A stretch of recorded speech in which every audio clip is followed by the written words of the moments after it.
craziest day in the channel for many, many years. Lots of videos and lots of hopefully important subjects covered. I thought they were all, you know, I could, there's a lot of ways you can do lots of videos, just like get through as fast as possible. But I thought they were all fun. I thought they were all great and useful, and maybe that's what people agreed to. So far, there's been some good responses, but it's one of those days that at the end of, I could have just happily been like, okay, I'll just chill out and, you know, zone it all out and see what happens tomorrow. But I wanted to do a bit of a live stream today because after, you know, like the timing of 1.20's announcement means that I'm really excited for that update. And so I figured I'd grab some terracotta, some yellow terracotta and some orange terracotta, and I'd build myself a giant pot because one of the features that you might start least excited for in 1.20 is the decorated pots until you learn more about them and you start to see their place in the game. And as a result of that, I figured it'd be fun to build a giant one in my own world. So that's precisely what we're going to do. I'm gonna go across my world. I probably should use the nether, but we'll go by foot today and we'll talk about what's been going on. I think that'll be fun, by the way. So hello, I'm ibxtoycat, and yeah, it's been a bit of a wild one, but I think that it feels like I'm watching a pre-recorded video. Hello, I'm ibxtoycat, and this is my recorded video voice. It is funny, the weird thing about doing streams that are so close to your videos is sometimes people click on a stream and they don't know they're not watching a video.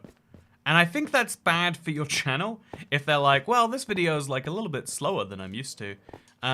So yeah, I've always wondered, like, how should I better differentiate it? I feel like the member count is one of the best ways to help with that. But like, yeah, I think a lot of people struggle with this in shorts. Like, there's a lot of like TikTok short, creators who are really successful at making 60-second things. But how do they make a 10-minute video that doesn't just feel like a stretched out short? Whereas, conversely, if you see a YouTuber that starts making shorts, you might feel like, wow, I'm gonna get a full, 10-minute video in 60 seconds. There's something really interesting about expectation management. Like, this is something that comes up all the time, but like, what you're expecting changes so much about what you receive from something. 1.20 is a great example. People expected the world with caves and cliffs, and so when it was split in half, they were a bit disappointed. People heard the wild update, and they expected a wild update, and so when they got, the update they got, they felt like it wasn't sufficiently wild. And so yeah, it's really interesting. So with that said, by the way, I feel like this part of my world is starting to become like the arts district, right? Where I build giant versions of things, but with fun little twists. I really like my swords that cross over my anvil. I like my big banner, and I feel like I've got a very nice spot either there, maybe over there too. Yeah, probably over here though, right? I think where that big lake is, I think it'd be fun to cover that up with a giant pot. So that's what I'm gonna do. Also, thank you very much. Excuse me, do you have a permit to sell pot? Oh no. Okay, chat. Act cool. If anyone asks, this is just a decorated oregano, okay? Everyone that's all this is. I don't know if it's oregano or oregano, by the way. I hear both pronunciations so often, and they both seem incorrect. Okay, yeah, you didn't see any, what are we talking about? This is just terracotta. There's nothing else happening here. Excuse me, police, but we are Canadian here, says Dan from Canada. Hello, Dan from Canada. I know lots of geese from your country.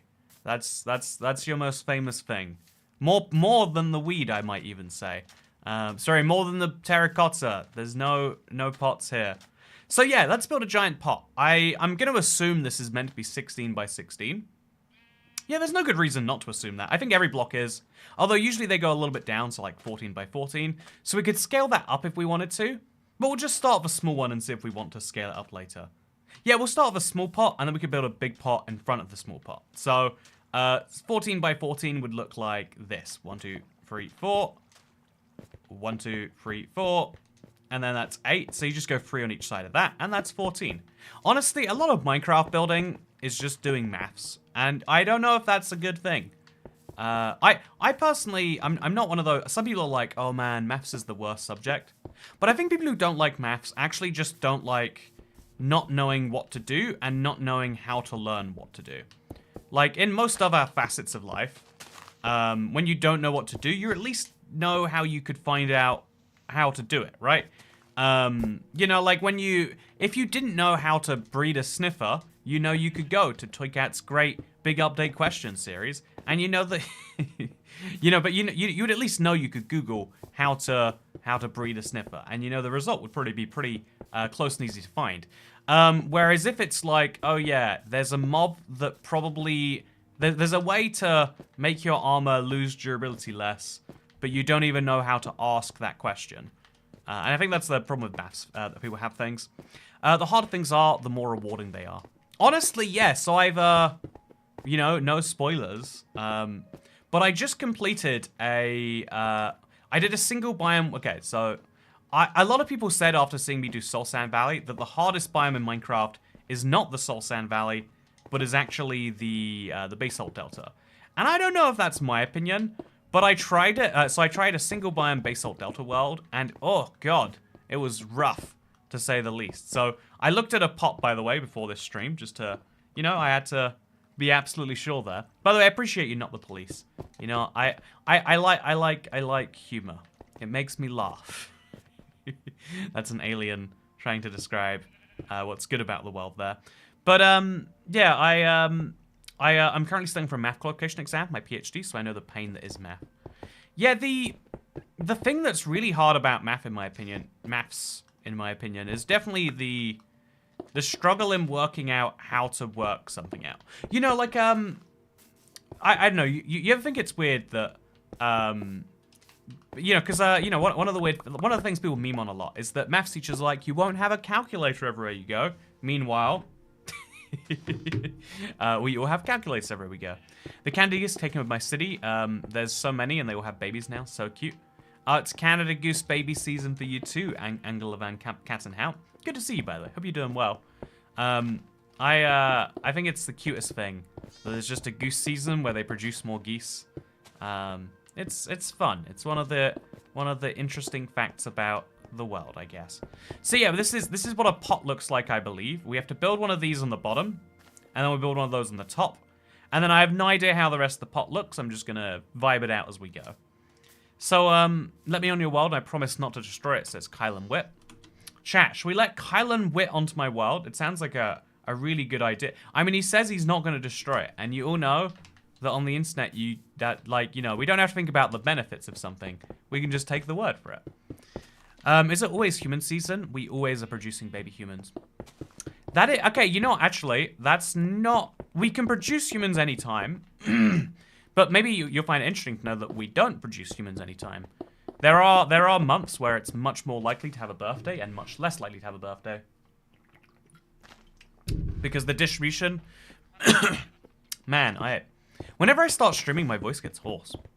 Probably a sign I need to rest my voice, huh? Yeah, build a big version of your house. I guess I have a bunch of clay. No, making bricks was such a pain. I've learned that I've got to make a whole brick room if I want to do that. Also, this looks pretty good, right? Even just what we have so far, I like it. We'll have to cover the floor in terracotta later if we're going to use this as my pot. But for now, I like what we've got. But yeah, it's weird because yeah, humans don't evenly distribute along the year, even though in the modern age, there's basically no good reason to. I don't know, like it's one of those funky facts, I think. Also, a brick room to make a mega brick house. Yeah, I think I'd have to build the brick room in the house to smelt all the clay. It's definitely doable. It's a real pain. Yeah, I guess it's a good way to get XP as well, which is a good benefit. But just, yeah, it's a whole pain. Who wants to do it? Not me, that's for sure. So now let's grab some more terracotta. Thank God we grabbed so much more, because it's going to be quite a lot of these to place around. And then we'll build this to the top. It'll be nice. I think, speaking of nice, by the way, also, September's the most common birthday month. See, there's a real biological advantage to being born in September because we do school years September to September. I don't know if it just... Maybe in America it's the opposite. But if you are born in September, you'll have a huge advantage over your peers. But on the... Kind of conversely, this is something I don't know if many people do, but my mother totally insisted is that if you're... because we run schools by year, and so my mother specifically had children in the latest part of the year, so they would be able to qualify for they'd be able to go to school the soonest. Because if you think about it, right, like a child born in September, if they have to go to school in September, are almost like, I don't know, if the age is 5, they're almost 6 by the time school actually starts. Whereas if you're born in August, then you'd be just turning 5 as school starts. And so, like, if you want to spend the least possible time with your kids, then you can give birth to them in August. And if you want to spend the most possible time with your kids, and you want them to have the best advantage over the other ones, you give birth to them in this isn't hard to work out, but you give birth to them in the inverse month, which maybe interesting to you. So if you want to tactically have children, that's the way to do it. Watch out for Valentine's, or you get November babies.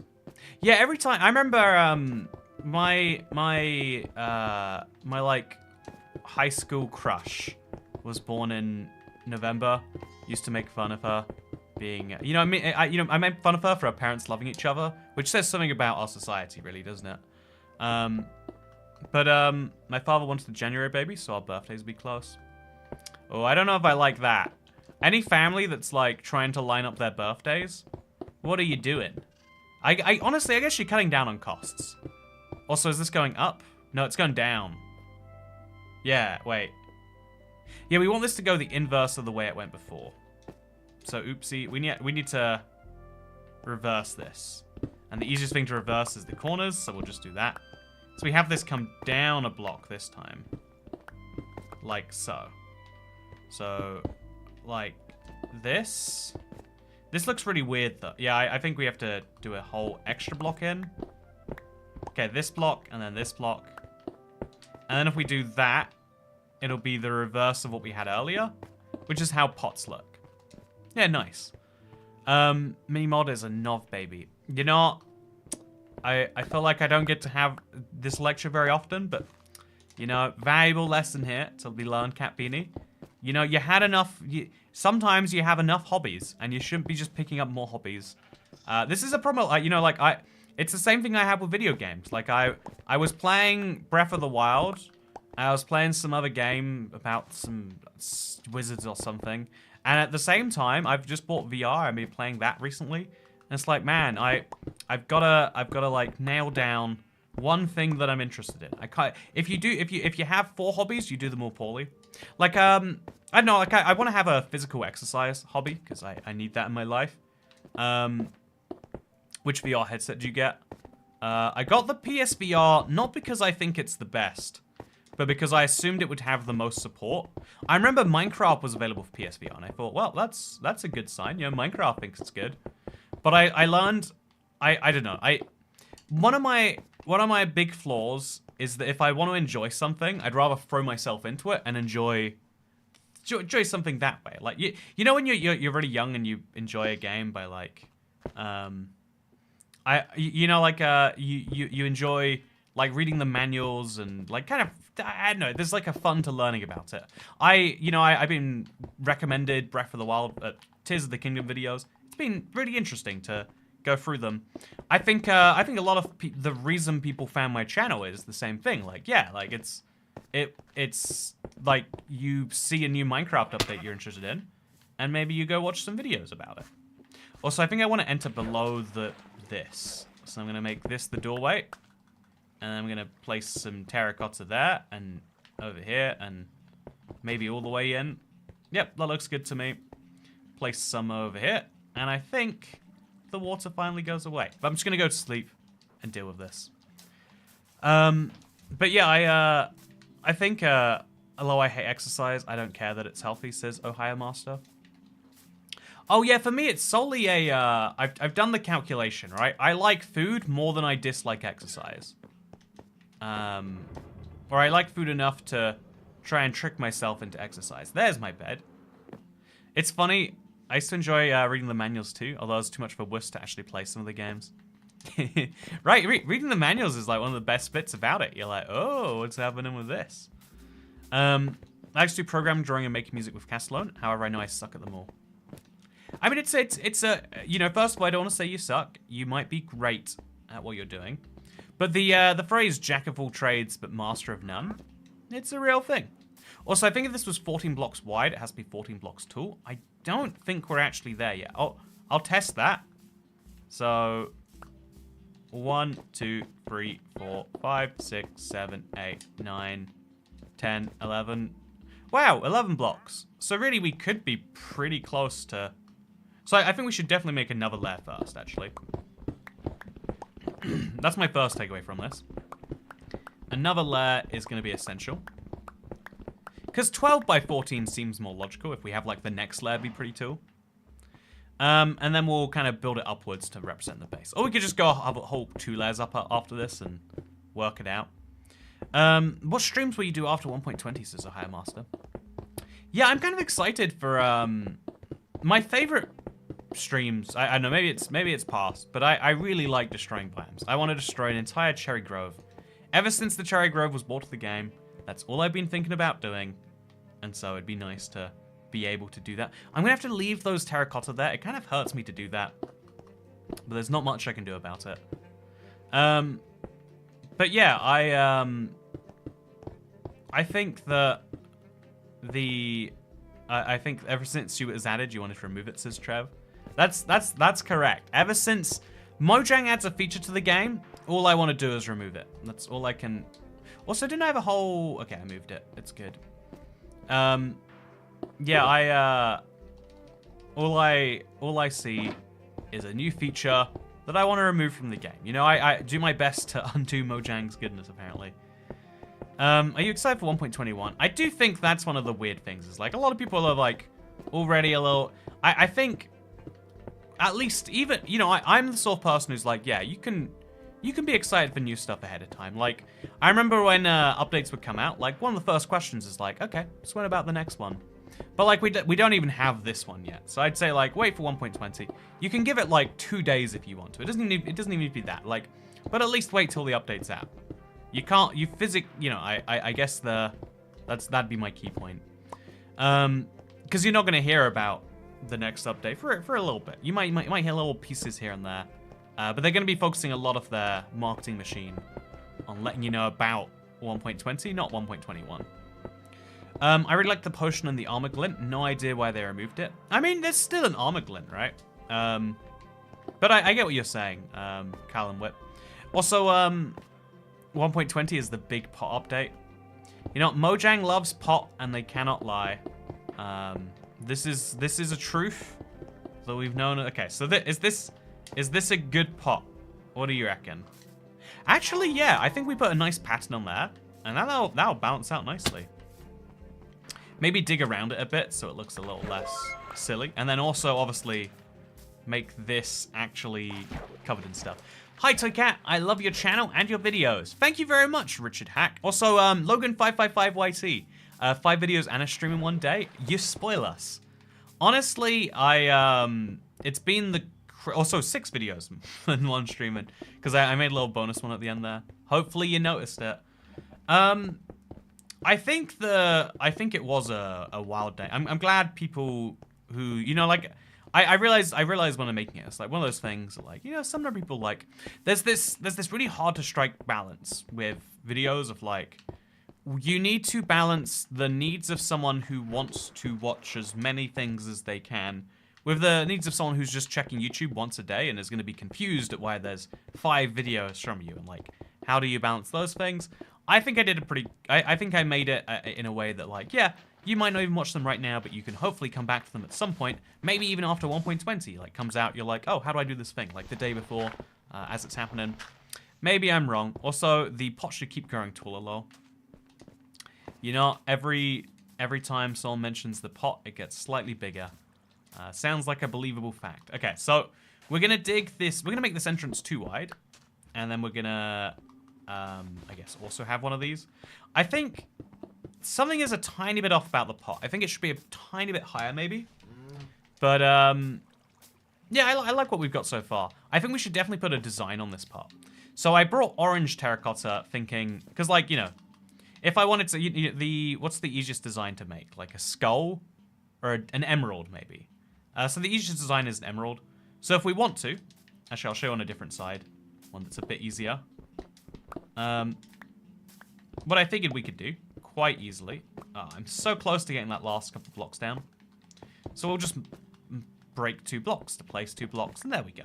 Okay, so now that we're here, this is the center 2, right? This and that. So let's make an emerald as an example. So an emerald looks like this, I think. Oh no, there's an odd number of blocks between the yellow stripes. That's workable, but in a really annoying way. So we just, there we go. Is that what an emerald looks like? It's gonna have to be what an emerald looks like. And so now it looks kind of like a darkened indent, hopefully, maybe? Oh, that's not what an emerald looks like at all, is it? So that's my emerald, chat. I mean, it does make it look more like a pot, just not in the way I was going for. Not in the way I was going for at all. But yeah, you know what is that? It definitely, okay, you know, looking at that on there makes me think that I need to build a top pot tooler. Like, we don't have enough space to make any realistic images on the side. Yeah, that emerald is petitions right pot on one of the sides. Yeah, I definitely want to store all the different pots we can get in here. So if we're going to do that, there's 20 different pot shards now.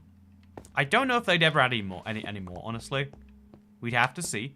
But if there's 20 pot shards now, then that would be like 5 on each wall. Obviously, that's an entrance wall. So that's like 6 on that wall, 7 in the middle, 6 on that wall. No, wait, 8 in the middle, 6 on both sides. I think that's a nice way to do things. You could obviously have 20 in like a row of 10. Yeah, a row of two rows of 10 might be nice too. Or 5. Yeah, two rows of 10 would be something. And then I could have like a barrel on each side to store the extras. Yeah, that'd be nice. Okay, so now let's just make the pot look more pot-like. It's missing quite a few corners. Nice and simple. Easy done. And probably do something about this inside to make it look intentional rather than just covered in grass. So what we could do is we could, you know, actually, let's make the pot inside deliberately unequal. So obviously, it has to like look semi-intentional. But if I now remove a bunch of these blocks, I can then place a bunch of terracotta here. And then I could place some orange terracotta. No, I think this is as good as we get. Like, I think having terracotta be 1 block up from the rest, it looks like something nice. Damn it, he's going for an actually beautiful build. You know, I think, now that I think about it, that emerald kind of looks like a pot, right?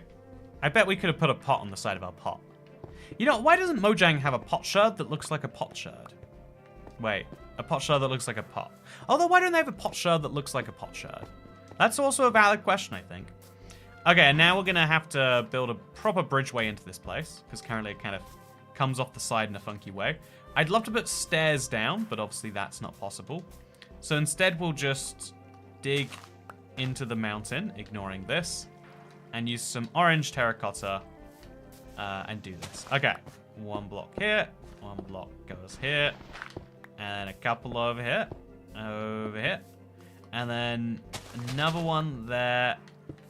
You know, this is good enough. This is a connection between the road and the thing, and then we'll slowly fade in regular terracotta until it looks like.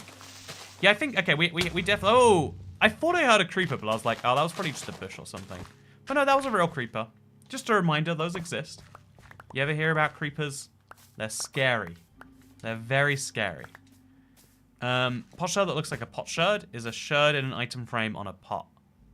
Oh, wow, that's an idea right there. I've got to build it. Put a pot shard on a pot to make it look like a pot shard pot.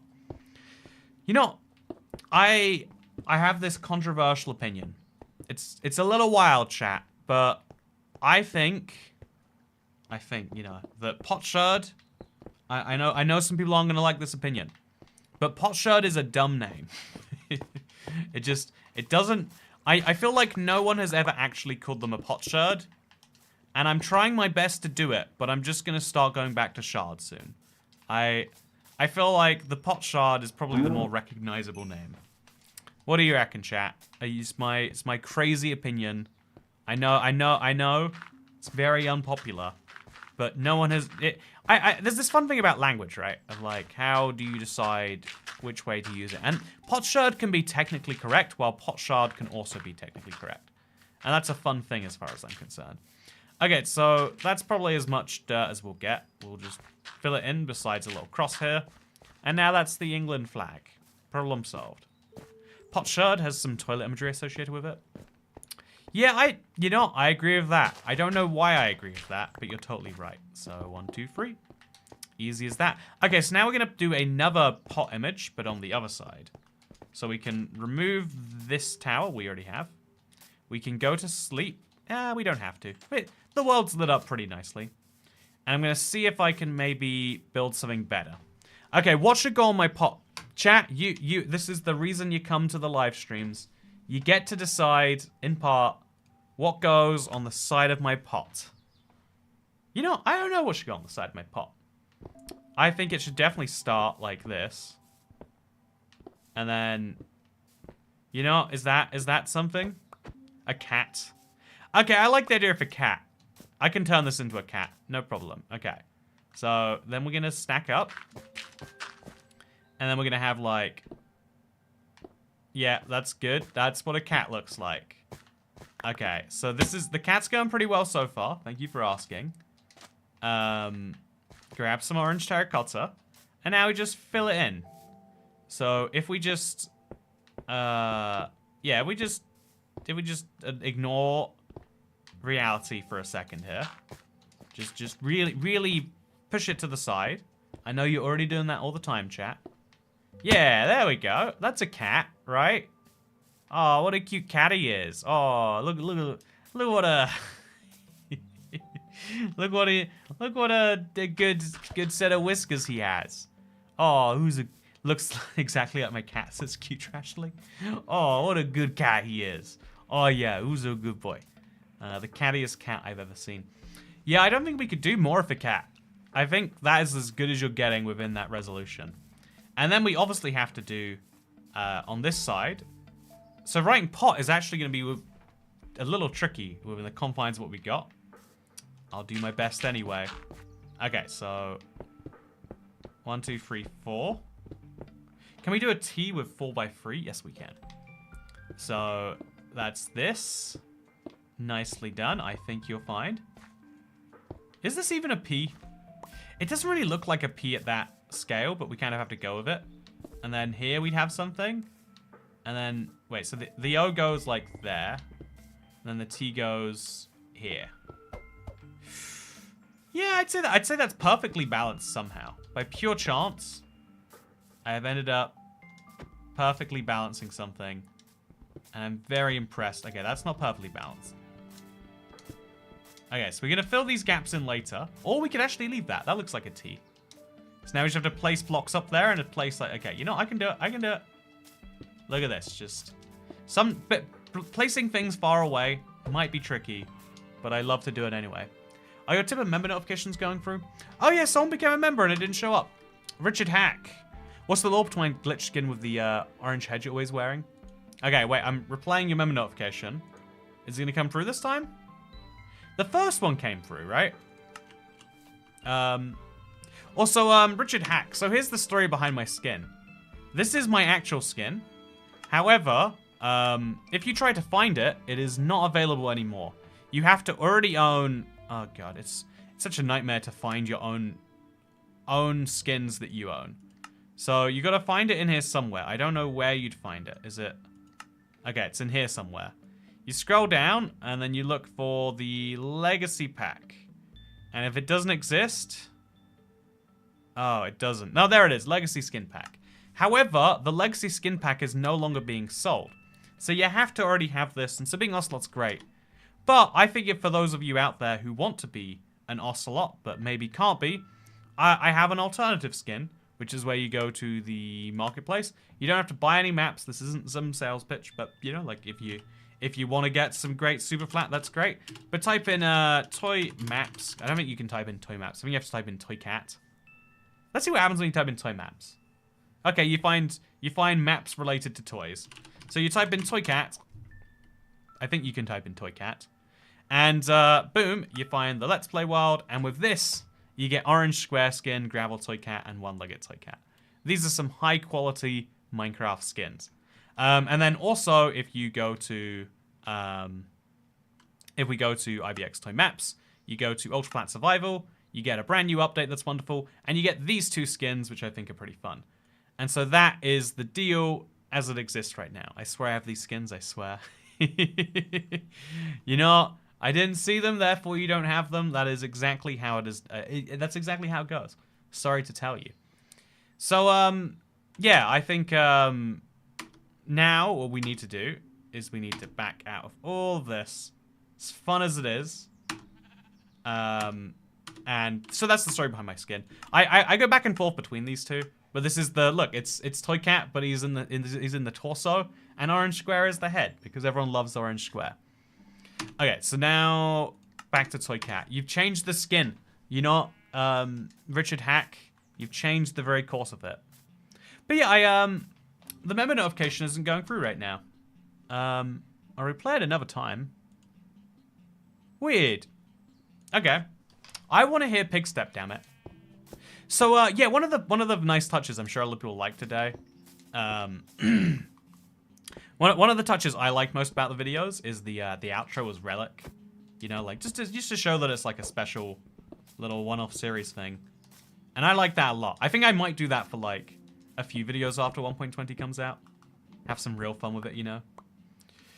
But yeah, I think there's something weird happening with I think something interesting's happening on the YouTube front. Something I want to like talk about. It's the also pot. That looks so bad. I don't know why it looks so. I guess we kind of have to. I think it's like off-centered. We need to go down an extra block. It'd help out the P anyway, to be fair. So we do that, and then we do this, and then we do the same with the T. The T's gonna get weird if we do that, though. Yeah, the T. Does that look any better? That actually, it looks kind of like TNT, right? Which for some reason always says that it's TNT on the side. And then on the front, we could have something, or we could have nothing. T looks fine. So in the inside, it says TOC, or T09, I'd say. You know, this is where you learn my secret backstory. I am not Toy Cat. I am secretly T09, the droid sent from the past to destroy the future. Now, I love the idea. One of my favorite, like, fascinations is, like, if you could go back in time, right? If you could exist in the past and move to the future, you know, like, would you ever tell anyone about it? Because, you know, like, oh, it's always like a joke, like, ooh, my secret identity, and it's always kind of lazily done. But, like, if you tried to tell people some things, you sound like a crazy man. One of my, I watched this YouTube series of a guy who, he does GeoGuessr, but in real life. It's one of my favorite ideas. I wish I could do it, but I watched this YouTube series of him doing that, and one of the things that like comes up is like someone comes up to him and asks him for help because they're like lost. Like, so do you know where we are? And he's like, I don't know where I am at all.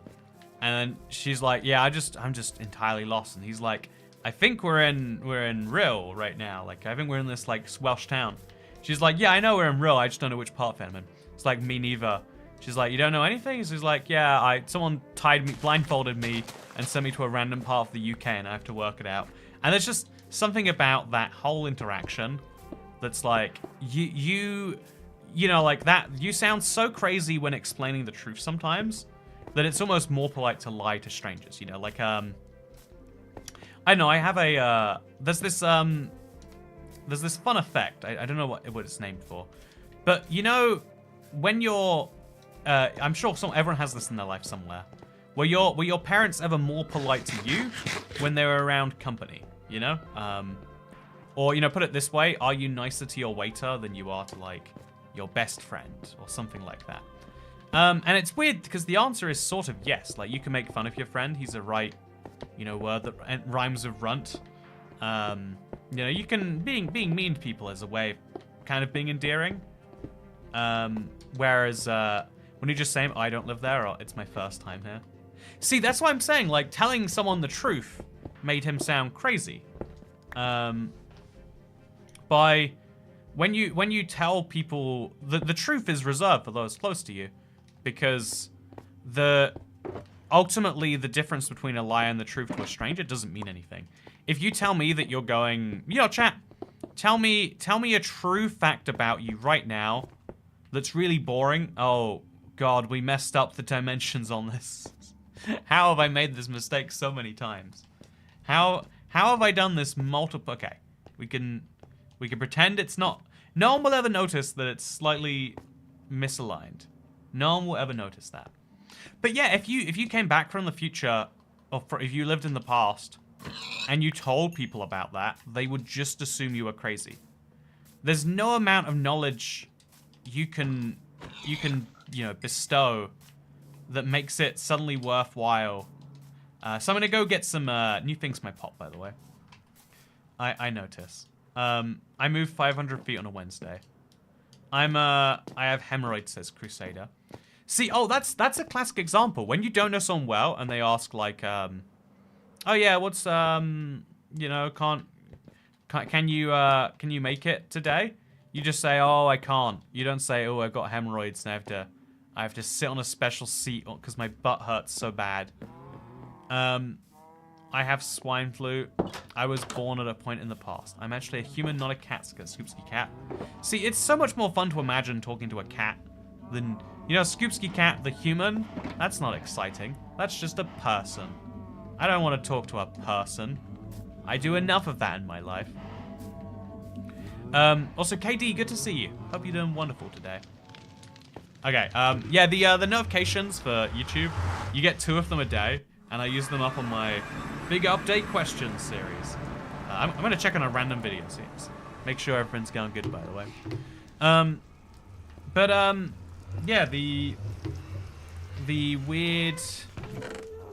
weird truth. Oh, what's going on here? Base salt? Do I want it? Should I sort this chest out? No, I shouldn't. Not today. Scoopsky Cat's skin said it all. I have a food addiction. Can't go a single day without eating food. See, that's the most boring fact anyone's ever told me. You might, but more seriously, like, there's so many things which are like, if they're heavy, if they imbue anything on the hearer, I know it's so much easier to tell good stories than bad stories too. I know, like, everyone wants to be there for you for your success. There's fewer people who want to be there for you not, and that's just a human characteristic. I have a kidney stone that has antlers. That sounds fun. Here's a fact about me. When I was a child, water was my favorite beverage. Even now, water is like top 5. When I go out to a restaurant and I look at the drinks menu, 7 times out of 10, water is not just what I'm getting for financial reasons, but it's literally like, that sounds better than anything else you're going to sell me. Like, I love water. It's so good. It's amazing. But like, if you're just meeting me, we're having a conversation, I know, in the hallway, it's like, that's a bit too much to say, maybe. You just say like, oh yeah, water's delicious. I drink it because it's good. Have you heard it has antioxidant properties? Because I don't like oxygen, so I need to get rid of it. But yeah, I hope you're doing good here. I drank some of the range of 1.25 liters of water today. You could always drink more. You could always drink more. Water's extremely refreshing. Only sometimes would I drink something else over water. Water is incredibly refreshing. Has to be said, right? It's the most refreshing beverage. It's like if we worked out there was a food called flavor, and some people preferred like pasta to something that literally tastes like flavor. I just spent a week drinking juice because I can't have your English water. It makes me ill as it's harder. Oh yeah, the water here is incredibly like it gets harder the souther you go in England, to the point where, I mean it's, you know, like also controversial opinion, the harder the water, the tastier. Yeah, I want to say that too. Also, hi, someone's moving to your old place. You okay? I'm doing great actually. If you, I've been moving around the world a bit for the last year, and it's finally come to an end. I've settled down in London. It's been nice. Been having a good time, and most importantly, by the way, I finally have been able to be at home fully for an update. I remember the Wild update coming out and just being like, I don't know, so jet lagged, and I do have to contend with a little bit of that this time around, but it's gonna be a lot less, a lot easier, a lot more manageable, I assume, and I'm excited. Okay, so I'm gonna buy. Actually, I'm gonna sell these guys some books, and then I'm gonna use those proceeds to get myself some stuff. I randomly remembered you wanted to talk about YouTube a few minutes ago. Here's the thing about YouTube they don't tell you. Nah, they tell you everything about YouTube, actually. Pretty nice of them. No, I think the point about YouTube, YouTube being a really, okay, there's something. Have you ever noticed on almost every social media that pops off now? Like even Twitter just implemented one of these. Instead of like you deciding what you look for now, it's been decided that actually algorithms have better, you know, results. And that is really interesting because it means we're never consuming the same thing. You know, no two people's Twitter page looks the same. No two people's Instagram page look the same. But it also means something else interesting, which is like the way that people find stuff is dictated by, you know, like what makes something successful is not whether people like it, it's whether algorithms like it. And algorithms can consider whether people like it. They could also not. They could also decide that this is a terrible idea. But one of the weird, quirky flaws. Also, this guy sells mending. It's really expensive, but I need to put it on my axe, I think. So I'm just gonna go grab a couple books of it. It'll be nice. Good. Hope you're doing well yourself. There's been major remodeling, Lamau. There was a lot of noise. One of the kind of shames. Yeah, I lived in a house for like 5 years and didn't touch it. Oh my god, there's a lot of people here. And it's like I've come to realize that like if you want to live in like a fancy house the way you want it, you know, just buy it from someone who already has made it that way.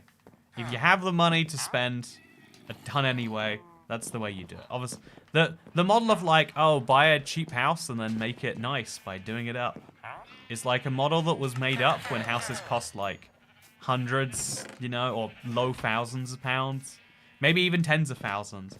But now that it costs like the best, you know, like a substantial portion of $1 million to buy a home, I've learned, you know what, you don't want to spend all that money and then be stuck in a place that looks like it's going to fall apart. That is my hot tip for anyone watching. Also, weren't you going to move to the USA? Says Pamela Watts. Yeah, exactly. That was part of my whole. I did, and it's been a journey. Been all the way to the edge of the world and back. I need to get a sugarcane farm out here, like an automatic one, maybe. That might be fun. Also, to realize what you said, I realize YouTube's a lot like that nowadays, where people would see one big video. Nowadays, everyone's content seems individualized, and it's weird because that is the inevitable endpoint. But the reason I bring it up is because a lot of you know, it's like a fairly well-known fact. There are a lot of like TikTok stars and stuff like that really would like to be YouTubers, and so you always see people who start on TikTok or start on Instagram Reels move over to YouTube eventually, if only to post shorts here because they'd like to be popular on the YouTube sharing site. And the reason people like to be YouTubers is because YouTube is one of the few places where if you find an audience, that audience has some amount of caring about you and not just caring about what you produce. You know, like, or put that way. People will subscribe to YouTube channels for the channel and, you know, like to see more of its content, if that makes any sense. Whereas if you really like a TikToker, the only way you can show you like it is, you know, you can follow, and technically speaking, there's a following page there. But because 99% of people watch 99% of their videos via a For You page, that is getting more and more true on YouTube, by the way. I'd say it's like 95% of people watch videos that way.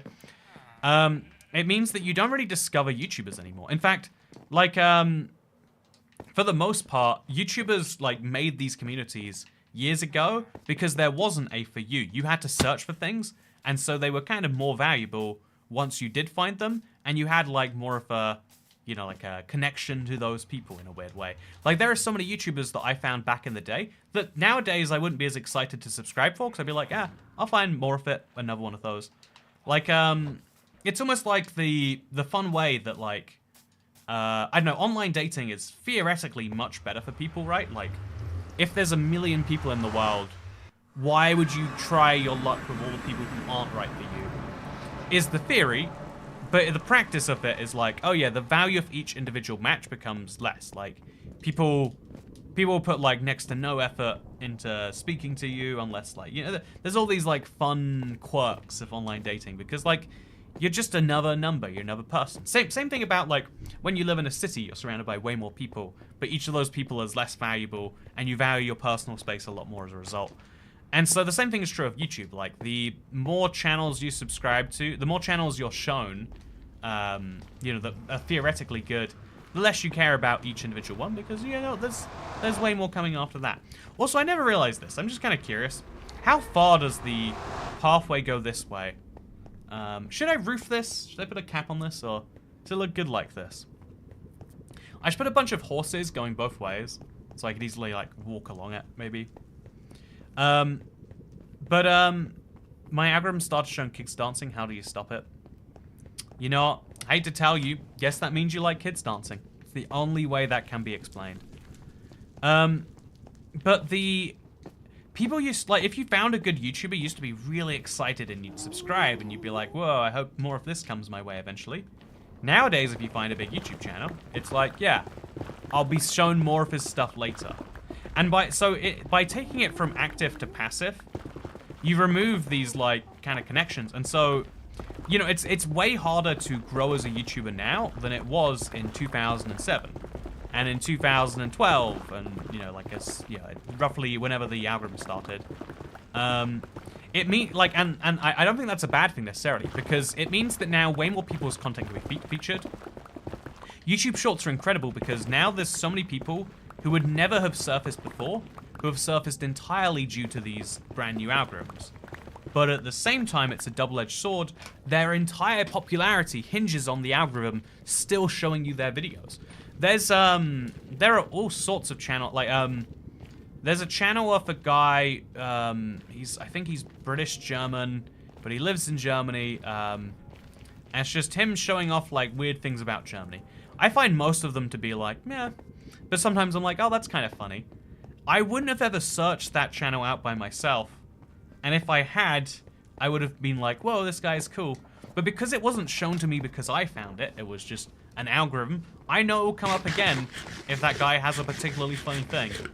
And so, yeah, the decreasing the value of each individual channel is a really double-edged sword because for the channels, it's great. It means more people can have... you know, what is the #1 job people want nowadays? It's to be a YouTuber. Having way more people become YouTubers is amazing. It's great for the field. And honestly, it's great to improve the quality of YouTube videos. YouTube has gotten better in terms of the actual quality of each video. Every video now is something special and amazing, whereas it used to just be like, oh, hey guys, this is my, you know, like, I don't know, there's a whole fun... there's a massive increase in quality and quantity of YouTube stuff that is popular.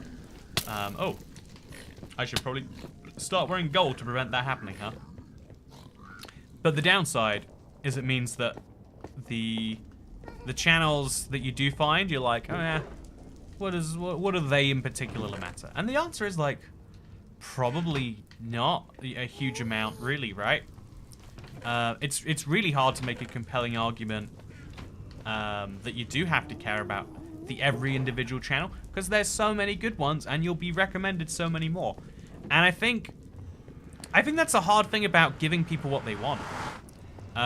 There's this fun thing in economics. It's like people, I forget the exact phrases, but it's like people hate inflation, but people love the causes of inflation. Like, people want wage increases, they love them. People want a growing economy with more jobs for more people and, you know, like low unemployment and all these things. They would love for all this stuff to be happening and getting better all the time. But they hate the idea of price increases happening year over year in real terms. And it's like, I know, like, it's a funny thing we all have inside of us, right? We like more and more things, and the consequences are kind of rough. I don't think I'd go back to old style YouTube, even though I just said it's so much better. But it's one of those things that, like, because no platform will ever encourage you to only look at the things that you choose to look at anymore, because it's bad for their business. And so as a result, it's going to become very rare to find those things. So I moved all the way across the world and only ended up with one mending book. I feel like I wanted two. Okay, I did get two. Now we're going to put one on my axe. You know, not having feel like I should have a little bit of mending on this thing. And then one of these is for the next thing I intend to enchant. I don't know when that will be. Do I already have a mending book here? I don't. I kind of feel like I should be making some extra netherite tools now. Like, what if I want another sword? I think a sword is the most likely thing that I'd want to have more of, right?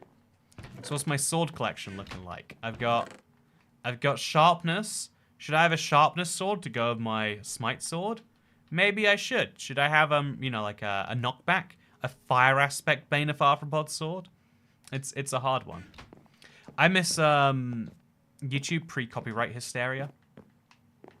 There's quite a few eras of YouTube. I think a lot of people regret kind of basically the commercialization, where people like work out the best way to do things.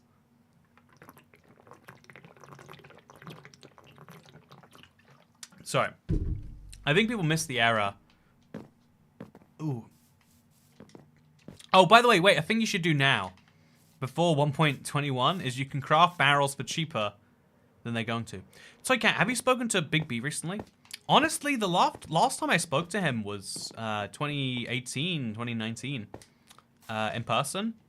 And because of the pandemic, we haven't been able to connect. But I think I'm going to be seeing him in June. I'm excited for it. I'm very excited for it. Also, I have a bunch of mending books in here. I'll bring those with me. Yeah, I think he's got a whole new. I mean, he's had a wife, like a new wife and a kid, and his life has changed drastically since I last saw him. I'm excited to catch up with him, see what's going on. I think it'll be fun. So we're gonna craft a few mini pots to go around the place, by the way. I think that's a must. And then we're also going to make some barrels. Love me barrels. Barrels are great, they are. Underappreciated Minecraft item. Always the barrels. And then we're going to grab some of the sticks I have in here. Definitely have too many sticks. I always do. And now look at this. We can craft... Where are the barrels? Is it slabs and sticks? Okay, where are you, barrel? Yeah, slabs and sticks. What a cheap recipe, chat. What a cheap recipe. So we just craft it all into slabs? Yep. And then we make 7 barrels, but that's because we need more sticks. So grab a whole extra stack of these out. And now we can make 17 barrels. And it's still the sticks holding me back. So we get 1 more of those out. Okay, so I don't need 18 barrels, don't get me wrong. You know, maybe I do need a bunch of barrels. I'm excited for building with cherry wood, says Leo Art. I'm actually, I've had so many dumb ideas for what to build. Like, this is my problem. I always have, like, a big thing. Also, YouTube's more personal, I think, now, says Says 9 Kiloran. Yeah, that is the down. Like, there is no, oh yeah, here's a great YouTube channel. Let me show you, friend. It's like, if this YouTube channel is good enough for you to see, I will trust that you will find it yourself. And that is also, that's another one of those weird things where it's like that.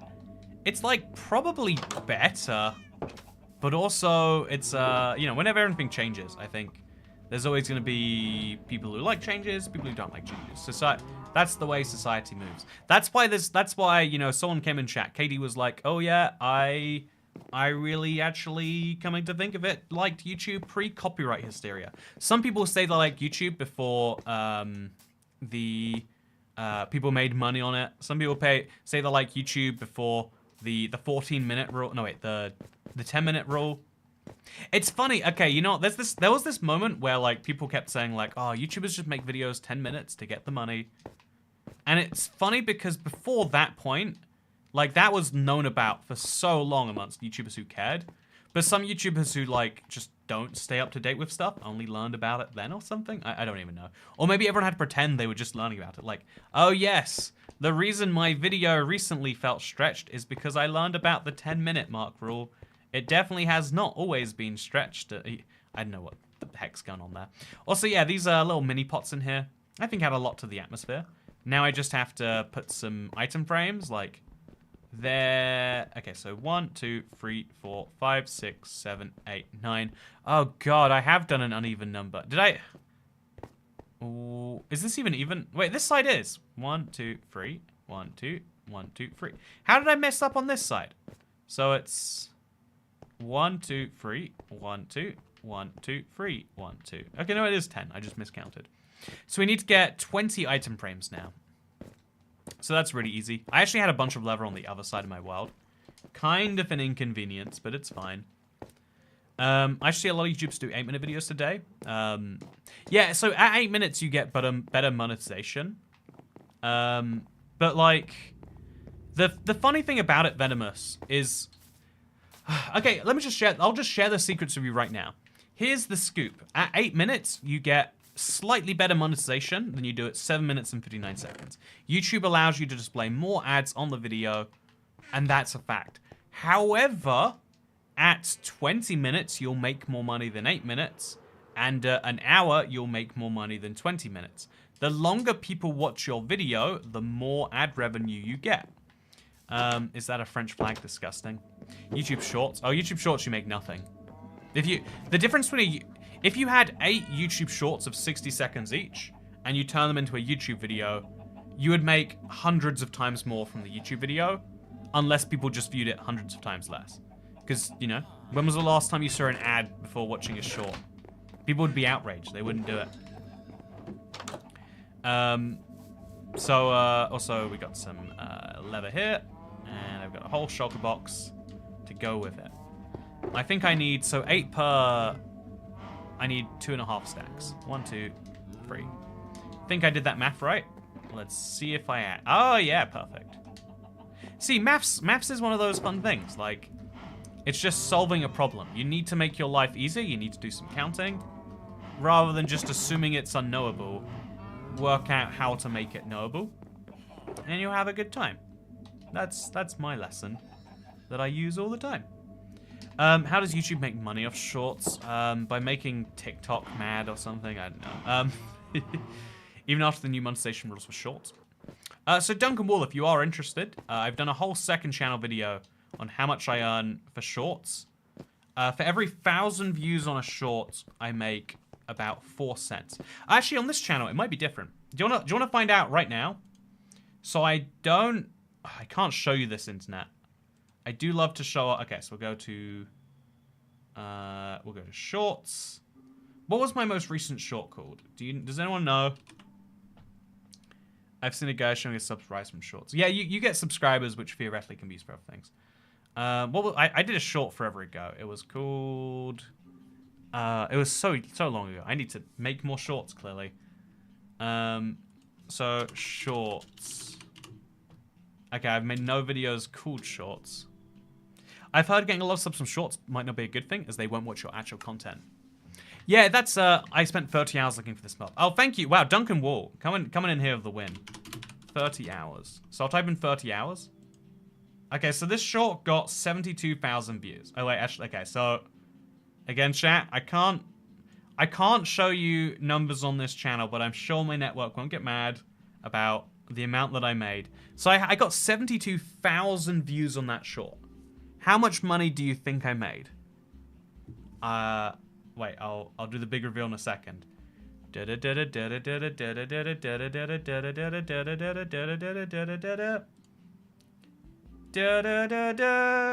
That's how much I made. About $4.28. Then obviously there's a few cuts that come out of that. Then I pay tax on that, and so I made about £1.50.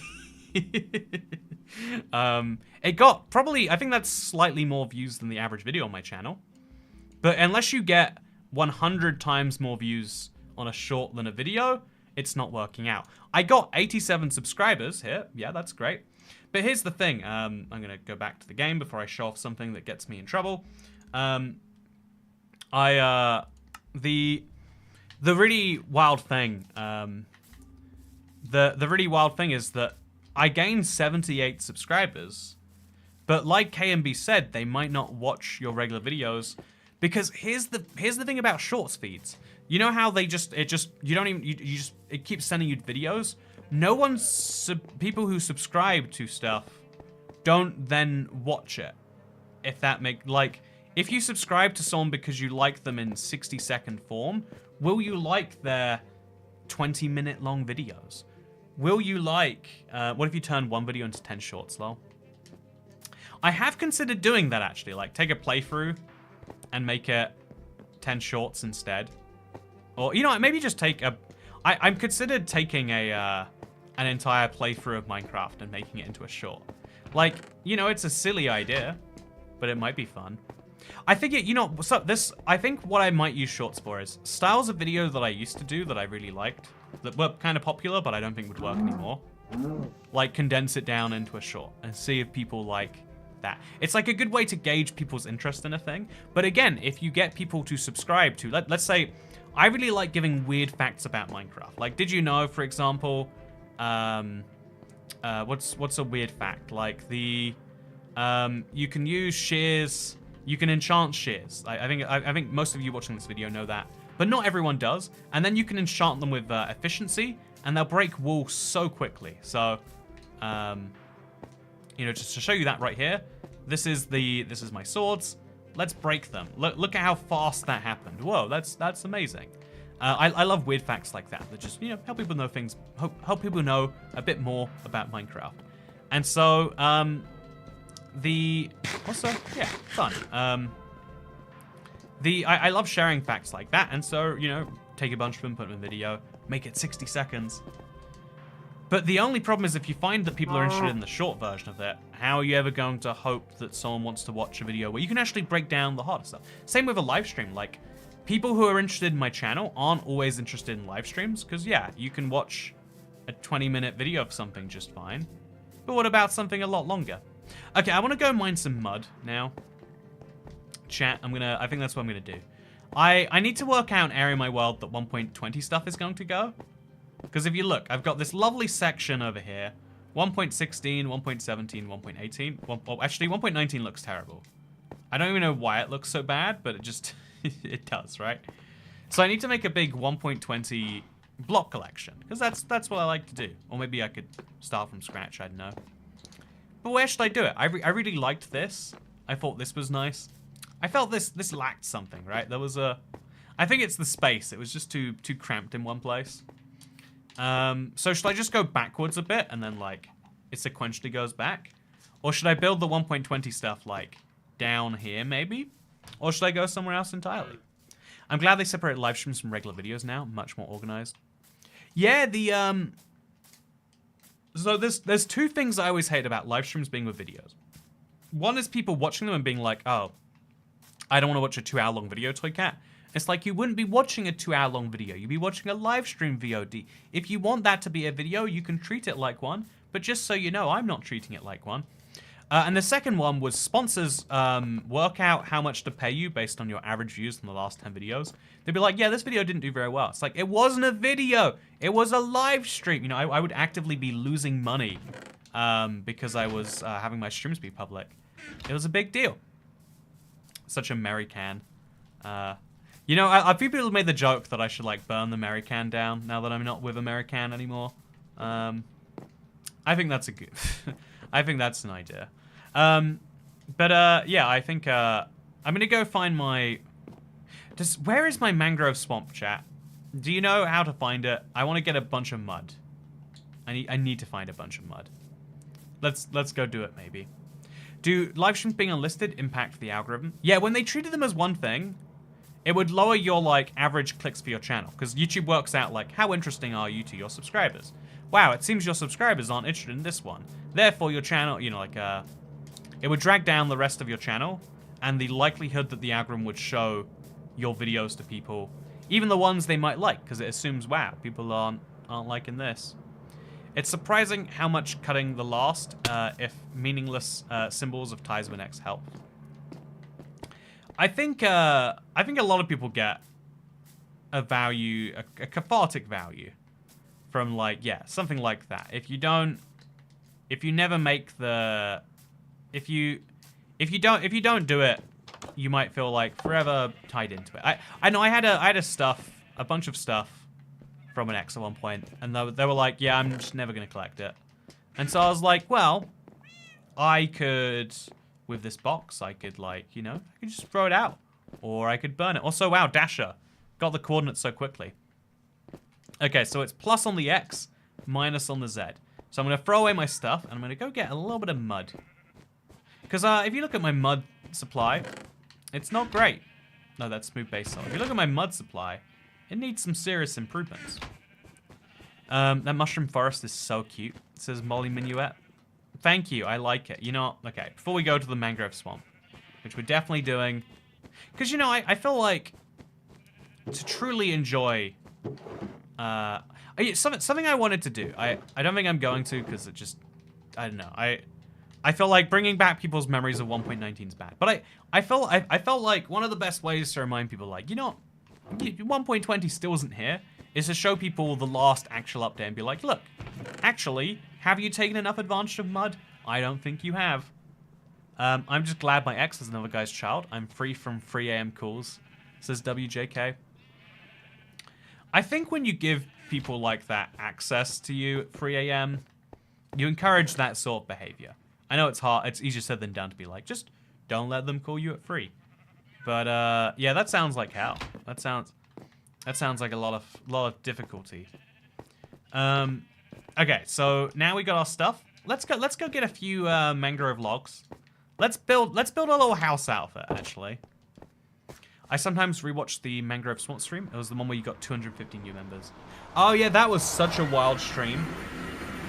That was such a wild time. Oh yeah. Okay, so positive X, negative Z. So that way and this way. So it's somewhere along the tunnel, I think.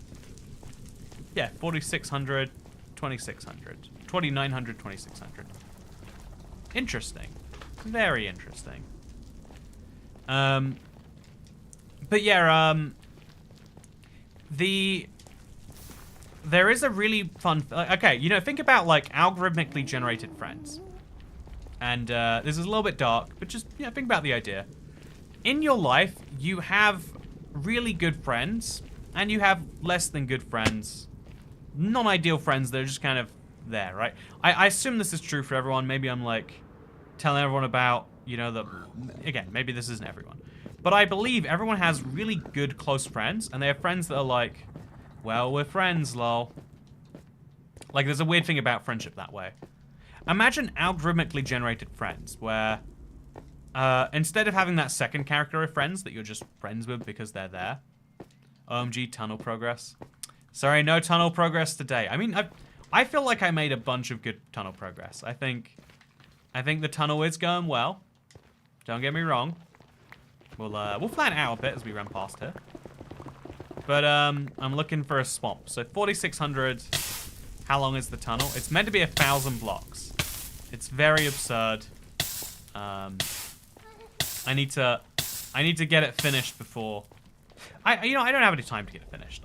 It's one of those just big projects I took on, and then have been like, like there's another 20 hours of work in this tunnel or something. Okay. To me, this is a good example of something where I'm like, to finish this, I have to stream a bunch in a way that people might enjoy when they come across it. But because there's a slightly lower click rate, and because YouTube says, well, it's not that enticing with the thumbnails, how can you make a thumbnail for digging a tunnel interesting? I bet it can be done, but I don't know how. It's a whole challenging thing. So we're at 600 now. We're about at the right X coordinate. And now we need to... No, wait. 600 times 8. Yeah, we're at the right X coordinate, roughly. Now we're just going to go a bit further on the Z. Actually, wait, we're probably about there. There should be a portal somewhere around here, chat. Do you see it? I see a bunch of wither roses, which is fun. But I don't see anything else. Just make 1,200 shorts of the project. That's like the most insane idea that I kind of actually want to do. Like, just give you an update every day as to how the tunnel is going. Maybe. Yeah, it might be fun for people to see, like, an actual daily update and something. So this looks like a... Okay, do you see... I need to place a portal around here, really. Yeah, I don't even know. Quit reading chat in the Nether, you got caught on fire already. I won't die in the Nether on this world. So yeah, I don't have enough Nether portals, clearly. I need to start building a bunch more. I feel like you could probably catalog the overworld with, like...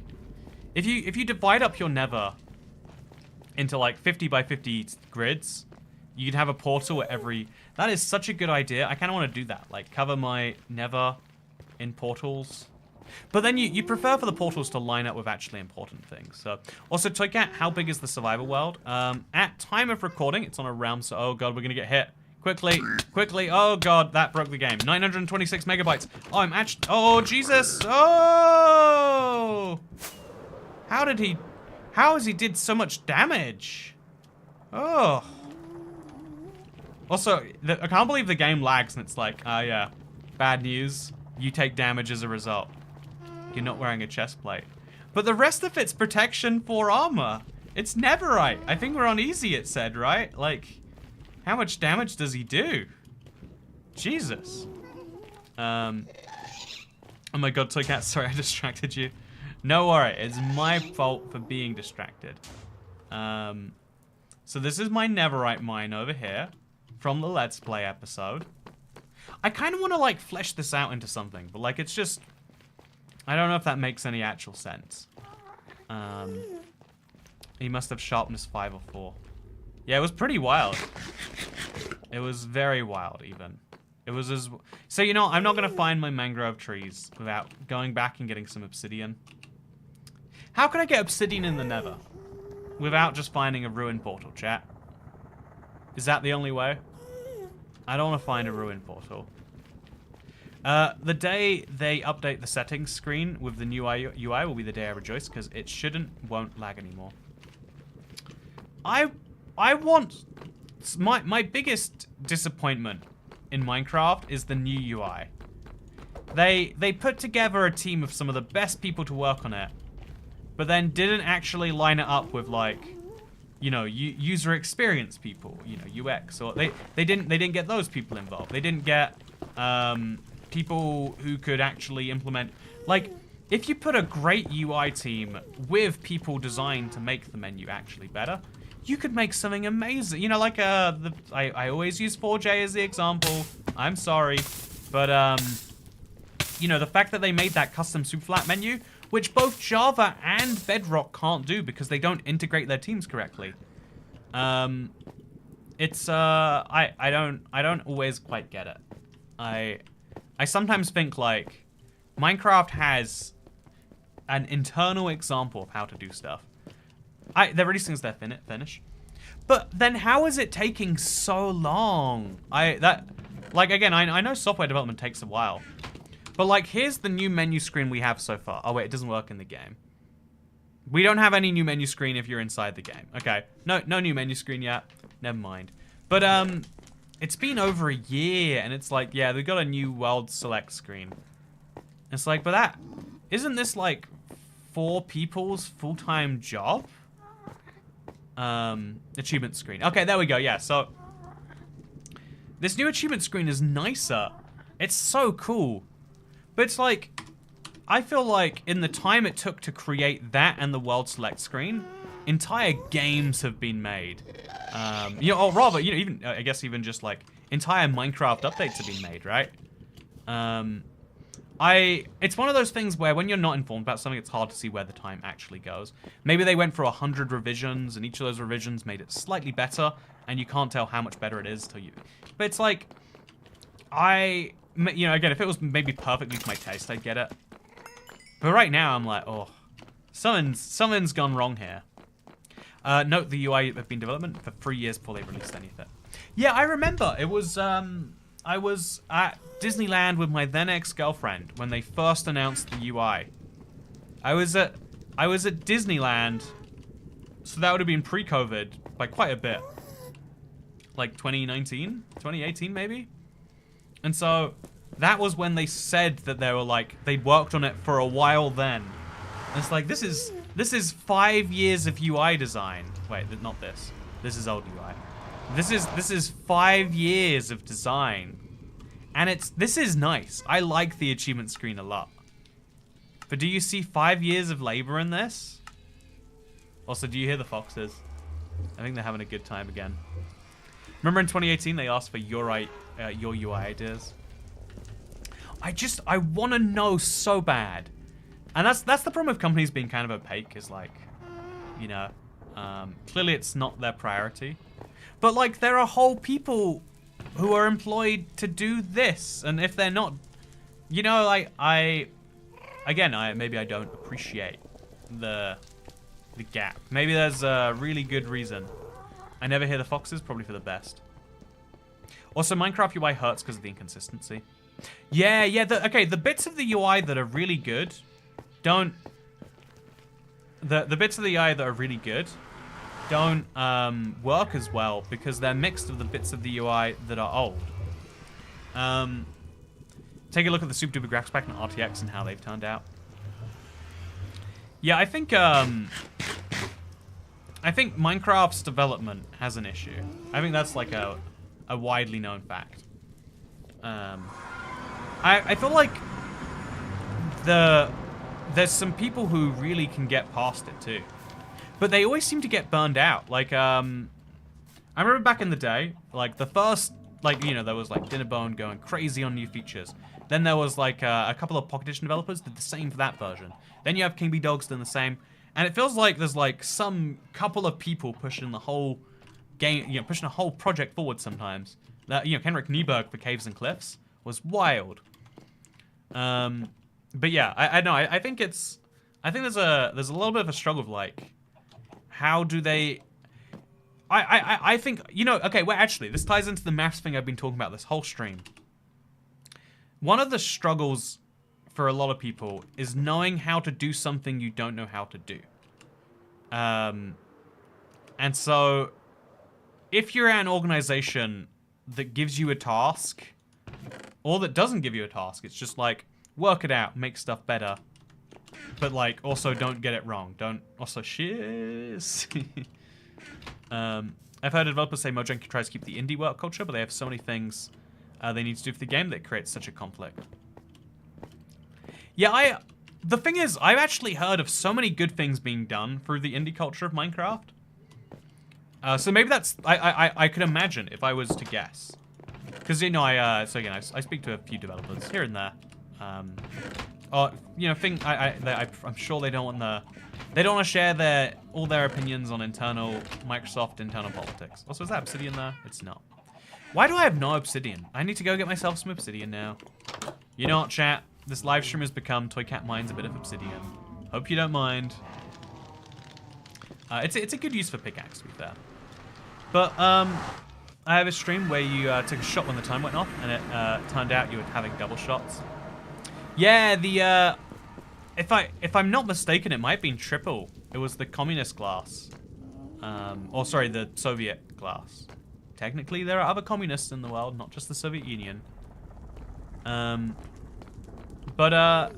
Yeah, the weirdest thing is for sure is the conflict between like should they act like a big studio? A big studio allocates a bunch of people to a project, blah blah blah, or should they act like an indie studio? Indie studio puts a lot of emphasis on individual people, which sucks because getting a lot of people to coordinate can be way harder that way. A good example is Corner Hard learning about and fixing the hotbar being offset by 1 pixel randomly one day, even though we've noticed that issue for so long and nothing was done about it before. Yeah, it almost feels like... yeah, I really do think whenever... There are a few Minecraft developers who like have this abnormal caring for what the community... You know, it's a really interesting thing about should you try to be... Okay, so this is where I mine my obsidian, chat. Pro tip, you need obsidian. Oh, actually, no, it's not. Have they all regenerated since I did that? Oh, they have. I don't want to mine the towers now, then. Actually, do I want to mine the towers? Where do I go? Okay, you know what? We're not going to mine obsidian here. Okay, so we'll go back to the overworld. You didn't see that. You didn't see that. Okay, new idea. Okay, no, not new idea. Oh, gosh. Mine the spawn platform. It always respawns. Okay, now I've got a good idea. I wish they could mix the indie studio and big studio well. So there are some projects that need to be done really hyper by an individual, right? The phrase Olraf told me on this one is 9 people can't make a baby in 1 month. Like, it takes 9 months to make a baby, and so focus on making the baby. Don't try and... Too many chefs ruin the broth. Is that the one, right? So that's a phrase. And then there's another thing, which is like, some projects cannot be done by one person. An example would be the custom super flat UI. You cannot make that as a single person. There are UI designers who are better at designing UI than you. There are code designers who are better at making it function. And there are, you know, like, people who are better at working out how to make that fun and engaging and tying that into an update theme or something. Okay, so here's my idea for Obsidian. This is what I used to do before I started mining the end. And now it's my backup plan. I think one of the issues is they hold themselves to high standards, but they can't get to those standards efficiently. This is the realest problem as a creative. Like, I consistently, as a YouTube channel, have a struggle. Like, this keeps me up at night and, like, makes me... This adds, like, an unreasonable amount of, like, negative feelings to my life. Is I can do one of two things in a day. I can make a pretty good video, and I can guarantee that I'll make it. Or I can try my best to make a great video, and maybe end up making a mediocre one, which I have to throw away, right? And so, with that in mind, it's like, I'll go back in phases where I'm like, I'll make the best thing possible. I'll put the highest standards on myself. I had an idea for a video today where I'm like, it would just take like 20 hours or something, and then it might be bad at the end, but like, it's okay. There's a video I want to make from my Nomad run, which was 33 hours. It's like, it's taken so many man hours just to get to the point where I can even make that video.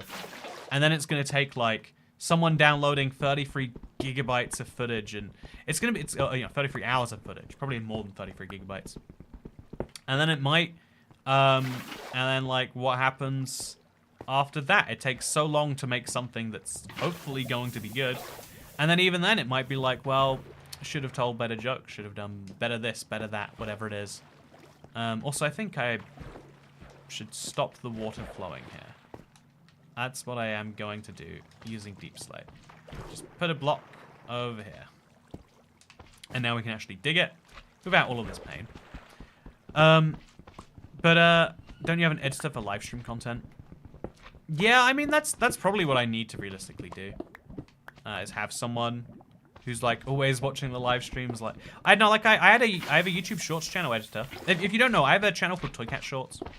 Oh god, the guy behind it. Power to him, by the way. Like oh god, these weird things were happening there. You know, really like great job on like you know, taking some funny moments from streams. But even then, there's the struggle of like, well, how do you make funny moments from streams and also make them marketable? Like making a good YouTube video, kind of like I was saying before, like it's harder than it used to be. The same thing is true for Minecraft updates, right? Like the community has such higher expectations now than they used to. Like it used to be then, like yeah, 1.9, like yeah, they added. Oh, sorry, 1.89 is a bad example.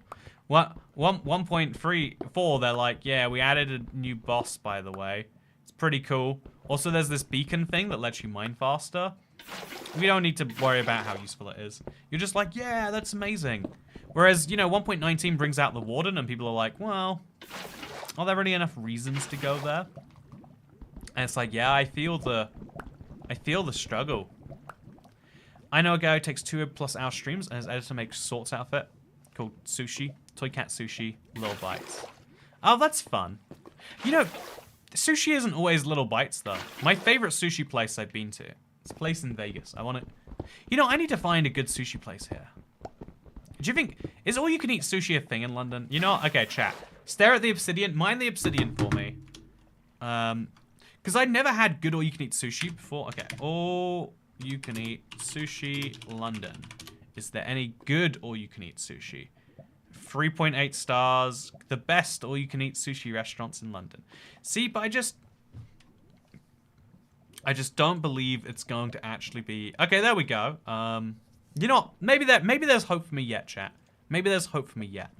Okay, this is the part of the stream where we talk about food again. I'm feeling really sick today, actually. I got some...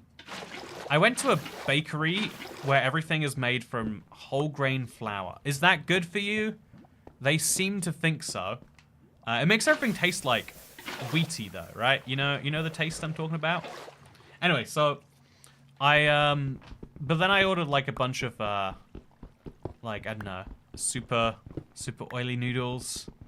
And like my stomach's just like, yeah, you messed up today, Toycat. Also, but yeah, I'm craving sushi now. Why? But I think there's like a valuable lesson in like, if you do one thing that's slightly like, I think this is like a valuable lesson for anything that's like healthy for you. If you just use the healthy thing to justify doing bad things for yourself, you'd probably be better off just doing less bad things to yourself. Rather than being like, oh, it's fine to do it because I had a healthy. Although, you know, is eating healthy cake a reason to eat noodles? Definitely not. Definitely not. Okay, so... Yeah, speaking of definitely not. You're still not nailed down what's causing it? No, I actually... Okay, if you want to know, actually. If I've got an app here. I don't want to share with you my poops. But you track everything that you eat, and then you track all your symptoms. And then it's like, what is the most likely cause? And it's got some really weird, like, guesses so far. So, it's worked out, for example, whenever I eat red onion, I feel bad. It's like, that's probably a coincidence. It's probably that I'm eating red onion with something else. But maybe, eventually, it'll go that way. You don't understand, I definitely cancelled out the rat poison by eating my 5 a day today. That's, okay, you know, I have a, okay, so I have a kind of, I have a kind of unwanted, housemate. There is someone who lives in my home, and they're really, really obsessed with health, but they like go back and forth between being obsessed with health and like doing very, very... Oh god, that lava's gonna flow everywhere now, isn't it? Ugh. Oh no. Yeah, I should do something about this. But what? Okay, is that fixing it? That fixes it somehow. Don't have to question how, just have to accept that it does. You ever heard of the York allergy test? A bit pricey though. You know what? I have not. I hope I also I'm sorry you're not feeling Desert World Toy Cat. I'm sure it's great. I can't eat raw onion, it gives me instant stomach pain. You know, you're saying that as if you would otherwise be eating raw onion so much, and I'm just the tiniest bit concerned, Dasher. How are you eating so many raw onions that you worked out that this is something you've got to stop doing? Is everything okay? Is everything okay with you, you know? Is someone paying you a lot of money to eat raw onions? What's the deal with that? No sushi is good. I don't know, double fried or not. Oh, deep fried sushi is the best. If you don't think you like sushi, try like a deep fried roll with cheese all over it. Oh, you will change your mind. Maybe that's Americanized sushi, honestly. Again, I love living in Vegas for the sushi options. Honestly, gonna miss that about Vegas. I'm thinking of spending like a month of my year there every year, just to, you know, opportunity to do some fun things. I'm not sure. Look, sometimes they put raw onions in burgers. You know, I don't know who they is, but it certainly is not my, you know, I feel like that is somewhat common actually. Raw onion in burger sounds good actually. It'd be a nice crunch. Like it'd replace the tomato. Tomato is such a vegetable, right? Or fruit. Or whatever it is. Make up its mind. You know? Can't... It's such a bad vegetable, it can't even decide if it wants to be a vegetable. But yeah, raw onion has too much sulfuric acid. It's no good. You know, is sulfuric acid even real? Have you ever seen it with your own eyes? I don't know. Sounds better than getting stuck on top of a roller coaster. Wow. That sounds like a real roller coaster of emotions you must have felt while that was happening. Okay, so I've got some obsidian now, some to put in the chest, and some to take with me to make a portal. We'll go for the nearest portal to it, and then we'll make a new portal there, and it'll be great. Also, tomatoes taste awful if they're unripe or overripe.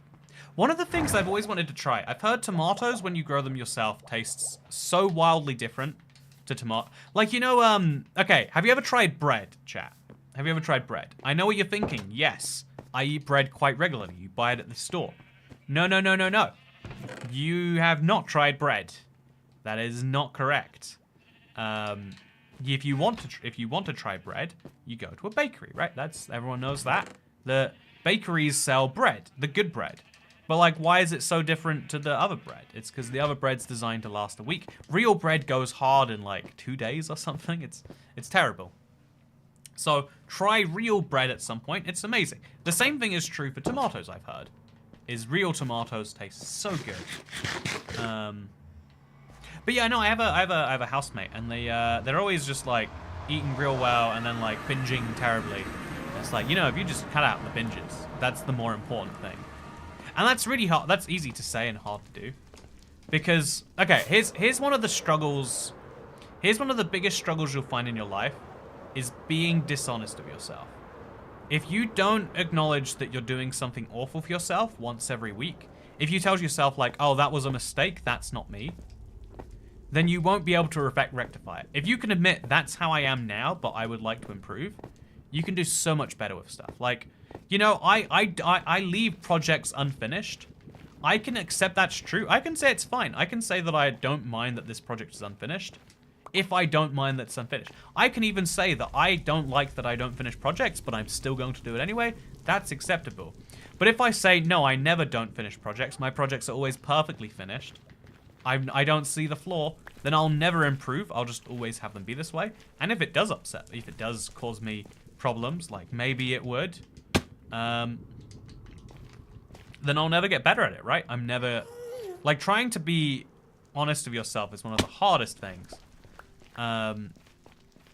Okay, somewhere off to the left here. Okay, 4,900 is about 612 or something. So over here, I'm just going to build a portal. Actually, no, I'll go to the mangrove swamp first, and then I'll go to the mangrove swamp, and I'll come back. Actually, wait, will I do that? I don't think I should. No, I'll go. I'll build on that little island. I want to build as many things as I can along this pathway. But, you know, actually, no, let's get these coordinates exact. So, 2600 is... 400 would be 3200. 2600 is closer to 300 on the X. And 4900 is close to 600. So we want to go, like, over there. That piece of land right there is probably perfect for it. Okay, so 639, a little bit too high. 335, a little bit too low. You know, this is about right. Right here is a wonderful place to make a portal, except a little bit lower down so it's more accessible later. So right over here. Seems good to me. What's your first plan on June the 7th as soon as the update is out? I've been coordinating, I think, there's a Mojang developer who's I've never spoken to him before, but he's, to do some, like, as the update comes out, one of the people who worked on 1.20 would be down to talk about it. And I'm curious about that. I'd love to talk to someone who worked on the update about it when it's fresh, you know, ask those sorts of questions. Don't know if they'd allow me. Again, I'm like, it's one of those things that I'm not sure about. But also, I want to destroy a cherry grove biome. I don't know where I'm gonna find a cherry grove biome, but I'd like to destroy one. This is not a mangrove swamp, but I bet I could see it from here. Oh, I can. Oh wait, is this the same one? Oh, this is probably from the wrong angle. Oh yeah, there we go. Look how destroyed the mangrove swamp is over here. Oh, it looks like a normal biome, right? Doesn't it? Okay, so I've got a chest. Anything good in here? Ooh, this is the opposite of something good. So, yeah, I just came here for a bit to pick up some mangrove logs. Yeah, this was a surprisingly big one, I feel like. But I want to destroy a new biome. Will be great. Will you bring him on the channel and interview him? He wants, so again, I don't know what he wants. I assume he's agreed to do this. But he wants to do a few live streams related to the update. I think it'll be fun, hopefully. We'll see. We will see. Okay, so I'm gonna chop down some redwood. That's nice. Isn't this just satisfying, chat? And then I'm gonna build like a bridge outfit to connect my portal to the biome. And then I'll be forever a little bit closer. In fact, wait, I'll use these mangrove roots for the supports of the bridge. And I'll use this for the main bridge itself. And then we'll make a beautiful thing. It'll be wonderful. It'll be the best thing you've ever seen. Toycat the Minecraft news anchor. Toycat the Minecraft news anchor indeed. One of the craziest things to me was the, like, again, this was like a telling of the time to me, was that 1.20 release date was the thing we've been excited for so long. Way more people were excited about 1.20.10, like the first bug fix after 1.20. And that says something to me. I can't tell you what yet, but it tells me something. Like, I feel like people almost like have have expected the update coming out for a while. They've it's in their mind as already in the game. And I wonder if that's like an unhealthy perspective. Like, if it'd be better to not be that way. I don't know though. We'll see. Also, redwood, wood that is red. It's definitely the redwood. Also, podcast. You know, that'd be a fun way to do it. I think it'll just be like, maybe play Minecraft together. Maybe he doesn't want to play Minecraft together. He'll talk while I play the Minecraft. We'll see, actually. It's a lot to consider. It's a lot to consider. It's one of those hard things to nail down for me. Is like, you know, it's that thing about like, how do you solve a problem that you don't even know is a problem yet. But yeah, I'm sure the fun bit to me is like making sure you get something engaging out there, being a developer there. Okay, so this is hopefully enough wood for a tree. Let's go make a little. So I'll use these as my support. Also, cute tropical fish and white frogs. Okay, we're gonna use these as supports for a bridge, and we'll use wood as the actual bridge itself. So we need the bridge to be kind of diagonal, but that's not a big deal. We'll just have it start here, and then we'll walk over there. Actually, we'll have it start there, and we'll just... Yeah, okay, well, let's start here. Oh, God, never mind. So we'll have this portal be floating on some mangrove roots. I think that'd be a nice touch. So we'll start up here, and then kind of, like, work our way down. There's a lot of lily pads in this ocean, but it's fine. And then down to the ocean surface. Then we'll do the exact same on this side. And we'll kind of make it look natural. Actually, yeah, because the Neverac is red, it'll naturally blend into the mangrove roots. Wow, chat, you see this? Do you see how there's a whole like wild update we missed out on? You know what? I should, oh God, I don't know, not my intention ever. For me, it's the thickness of the trees. I thought they were going to replace the regular swamp with the mangrove one, like how they replaced all the edge biomes. I think it would have been fun. Ahem, you mean the mild update? You know, to me, that is one of the biggest signs of, like... That name was so common. Like, that was the moment Minecraft lost their hype wave. They perfectly nailed community sentiment between, like, 1.14, maybe even 1.13. And 1.19 is when it officially died. Because everyone was just like, yes, this update is mild. And it makes me feel like a child. There we go. Okay, so I'm going to build another one of these actually first. So we'll have these be every so often. Like every 1, 2, 3, 4, 5, 6, 7, 8. 8 seems like a nice round number. And we'll build it basically exactly the same. Up to here, and then like this. Up to there. And then we'll... Actually, I guess there's another block. You know, it's fine. Build a bunch of red wood, and then mix that in with some Neverac. So we have like Neverac redwood, Neverac redwood. And then...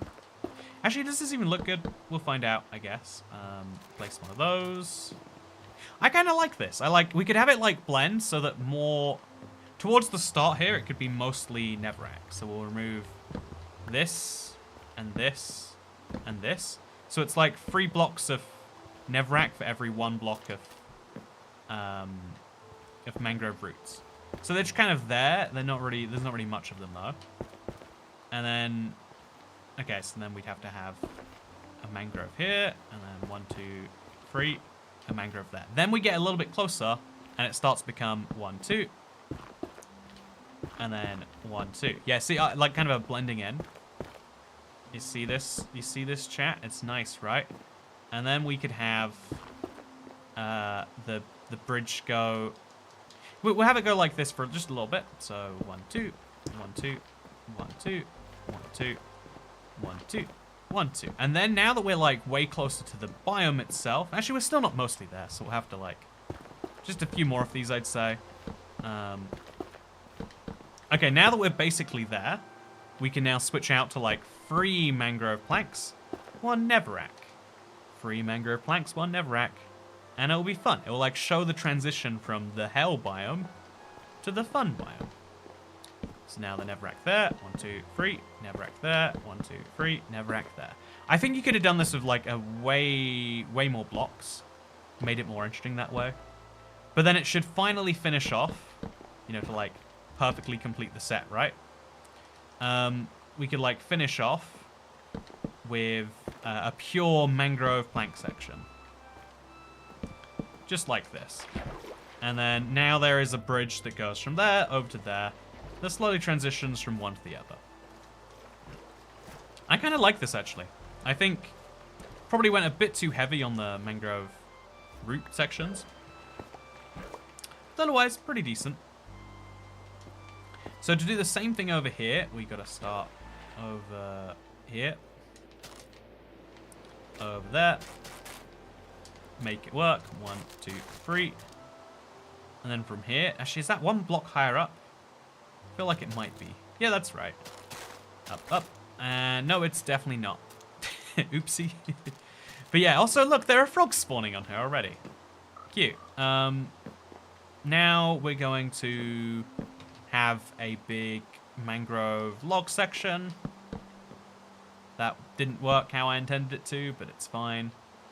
And then have some planks in the middle of it all. 1, 2, 3, 4. Yeah, I like what we've got here. I don't know if I could define exactly what it is. But we've got 2 little platforms, one at the start, one at the end. And then as long as we have mangrove roots on this side as well, we'll be doing just fine. So we'll have that go there, have this go there, and then build underneath it. Starting lined up with these ones. So, go, go, go. Yep, nice.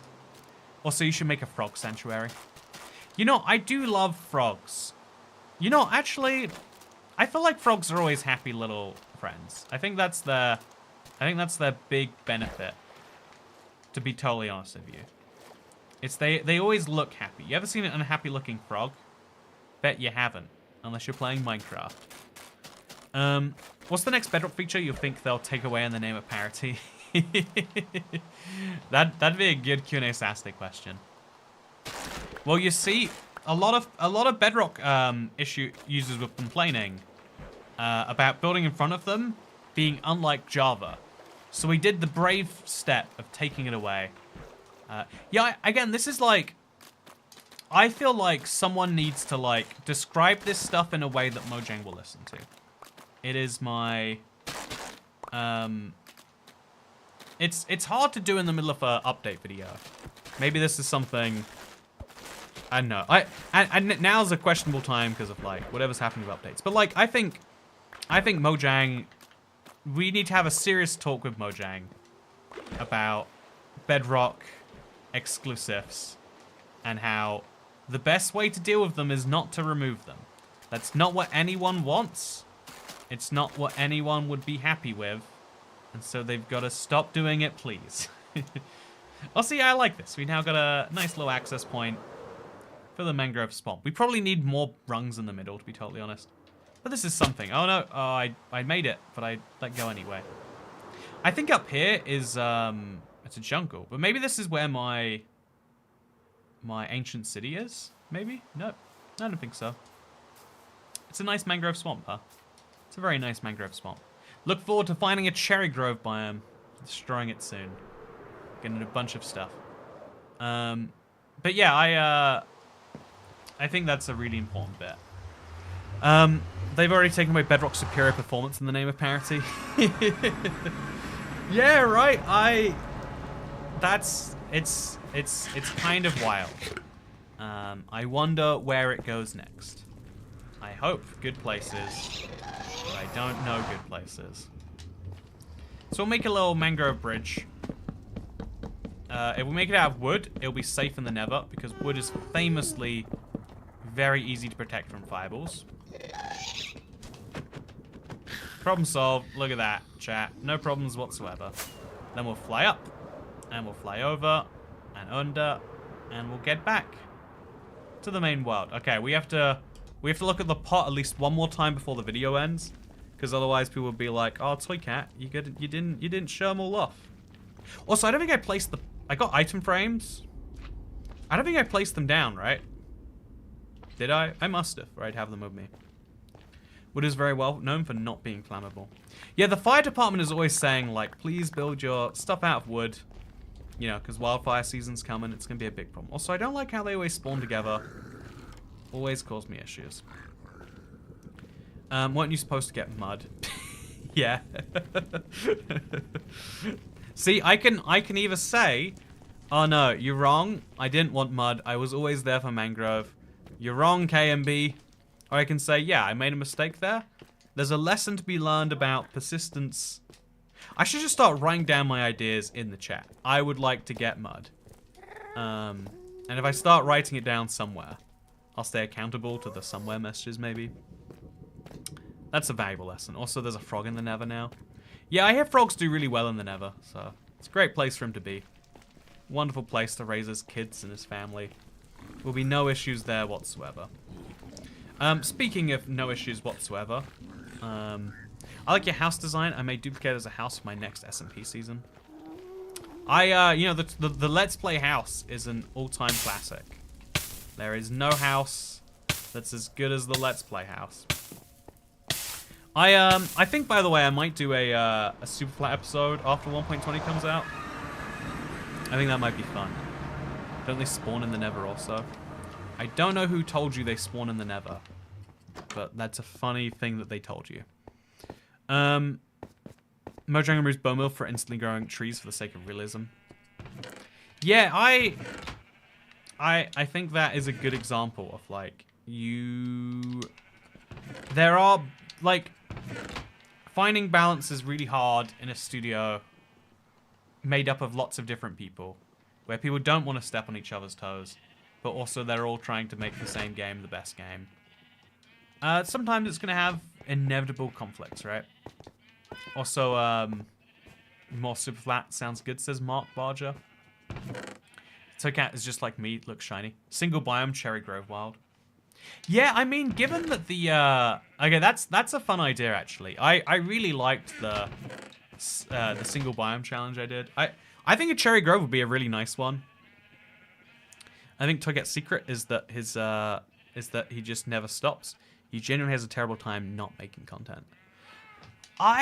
When I stop, I feel it so strongly. I think the last 2 years of me traveling so much and making less stuff is like, I'm like very aware of the opportunity cost of how much I've cost myself doing that. And I'm also aware of what I've gained from the last 2 years of living in one of the best places in the world. But like, what does that experience give me now versus, you know, what would I have if I'd have committed something? It's a hard one to say. I'm like I gain a lot of value from past me having done things, and a lot of pain from past me having not done things. It's tricky. But bone meal does help plants though in real life. Bone meal in Minecraft should be more realistic though. It should take a lot more time. Like when you plant bone meal on a tree, it should take like 2 to 3 months before the tree grows. Would be much more realistic. Is maybe the idea you can take from that. So, yeah, where did my item frames go? I definitely... Just remember you can't be in 2 places at once. Under our current understanding of physics, that is true. Under our current understanding of physics, though, I have to go. I'm going go-karting tomorrow. And then I've got a barbecue with some friends. Like, I'm having like a fairly social... I'm trying to have a day away from the YouTube for a little bit. You put your item frame in the world crafting recipes. Where did I put them? In the world crafting recipes? I put them somewhere. They were... Also, Toycat, will you still be doing world review videos once I finish mine in 5 to 10 years? Honestly, that was one of the like least popular series, and then it got a little bit more popular. And like, every series on my channel has these like dips and things. Show the pot. Right, show the pot. I have to do it.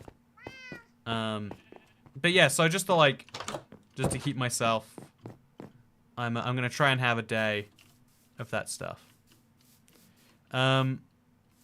Yeah, I am going to go over to the pot, and we're gonna see if that's if I did put my things in there, that'd be great. Okay, let's fly away, do our thing. You know, I had a great idea for a Monument Valley here, and I just never made it happen. Okay, so this is my pot. If my item frames aren't in here, oh, they're not. I made 20 item frames. Okay, where did I put them? Okay, let's go find out. Was it in here?